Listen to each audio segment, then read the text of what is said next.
What is up, guys? Welcome to my review for Titan Season 1, Episode 8, titled Donna Troy. So it seems like every episode, or every other episode, maybe they introduce on this show a new character, and this episode introduced Donna Troy, and that was basically the main focus of this episode. There are other things, obviously, but the big thing about this episode was that it introduced this new character, and I gotta say, she was pretty great. I thought the actress was great in the role. We obviously haven't seen much of her outside of, obviously this is the first episode, so we haven't really seen much of her, so I might wait a little bit longer to judge her, but I don't think she's going to be a bad character. I definitely think she could be a great character, and I am kind of excited to see her as Wonder Girl, if we ever see her again as Wonder Girl on the show, or as just Donna Troy, because she does go by Donna Troy. She doesn't really have a superhero name after she isn't Wonder Girl anymore, so they're probably just going to do that, but she was pretty great. I think that her and Dick's friendship, because it's not going to be a relationship, just a friendship, that was pretty great as well. In terms of what they actually did with the character, which is that they made her a photographer who sells her photographs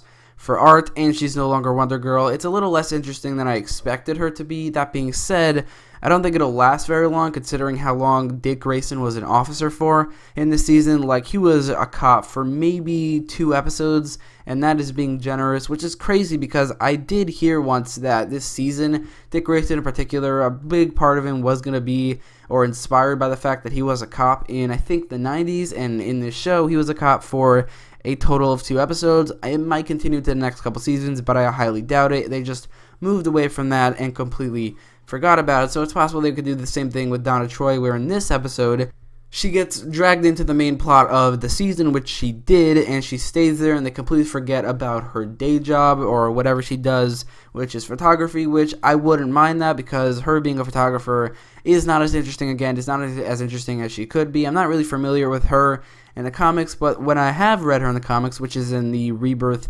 Titans, a big part of her was that she didn't know her origin story, she didn't know where she came from, which they could do on this show. That could be an interesting thing, although they are kind of doing it with Starfire, but it's not the same thing. Although it can come off as the same thing, it's not the same, because it's not like she forgot everything that happened to her before. She was told one thing about where she came from, and that was a lie, and she's trying to figure out where she came from after that, which I guess could feel like a retread of what they did with Starfire, but I do think it could be interesting nonetheless. But Donna Troy in particular, I do like her. I do like the actress. Her personality is pretty great. Her interactions with Dick is great. It's just that her storyline right now, which again, it's only the first episode, they're most likely going to do so much more with her. But in this episode, as if she just stays a photographer for the rest of the season and the show in general, that just wouldn't be very interesting. But that being said, again, this is not even a complaint, it's just an observation about what could happen in the future of this show.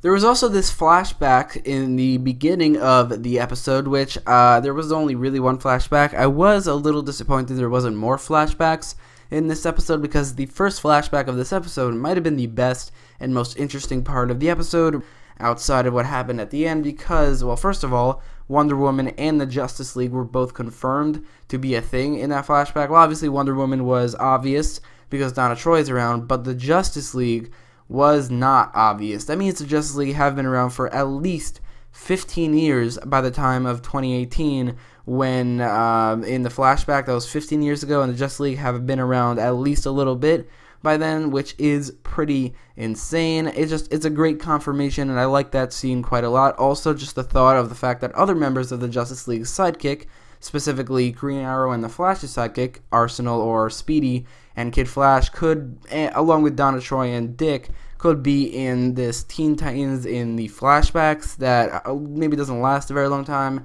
and then the Titans is a thing in present day, and then Wally and Roy can return. That is incredibly exciting. Like, Wally and Roy are probably my favorite members of the Teen Titans, and that is something I'm very excited to see in this season, or not this season, I mean in this show in general, for those 2 characters to join. And this flashback was maybe an indicator of that. Just in general, this flashback at the beginning, I would say that this episode had a great start with the flashback and a great end with everything that happened with Raven and Starfire, but in between all of that, there wasn't really much, and I will go over that in a minute.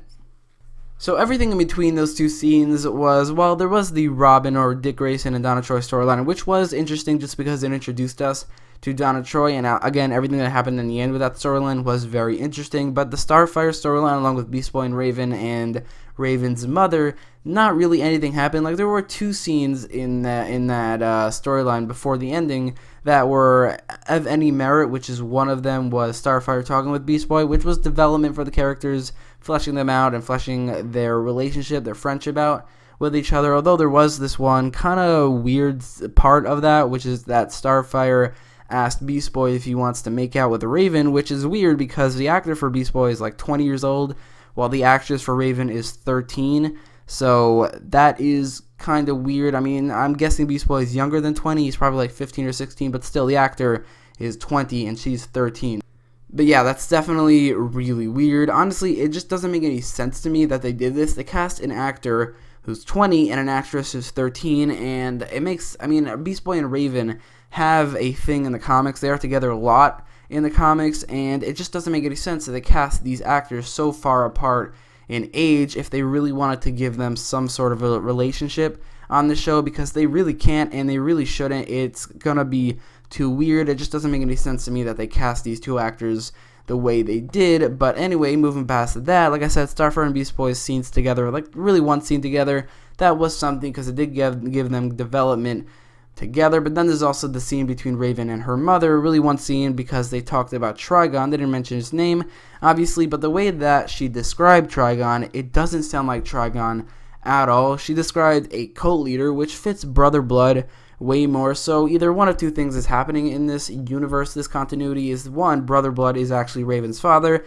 which would be stupid, but then the much better option is that her mother thinks that Brother Blood is her father. It turns out that Trigon is instead. That would be a much better, it wouldn't really be a twist, but that would be a much better way to solve this, because if Trigon is just a cult leader and not an actual devil or demon or whatever he is, that would be incredibly stupid. But anyway, those were the only two scenes in this storyline that really did anything. I felt like the rest of it was literally just filler for what was happening at the end to lead up to what happened at the end. But when the thing at the end happened, it got so interesting, but then it just ended. The episode ended right when it was getting interesting, which is frustrating, but also gets me excited for the next episode. But before I get to that, there's also the storyline between Donna and Dick, which I also felt was sort of filler at parts, but also it obviously introduced us to Donna Troy, which I did like the interactions between Donna and Dick quite a lot in this episode. Also, like the scene work, she kind of inspires Dick to become something that isn't Batman or Robin, which obviously is going to be Nightwing, and I like that scene quite a lot. Also, everything that was happening at the end, which her knowing the language, which I can't really remember which one it was, but like which language it is, but she knows the language and she solved the whole thing, which is very lucky that she like scrolled through the phone and she noticed that and she knows that. It's very convenient.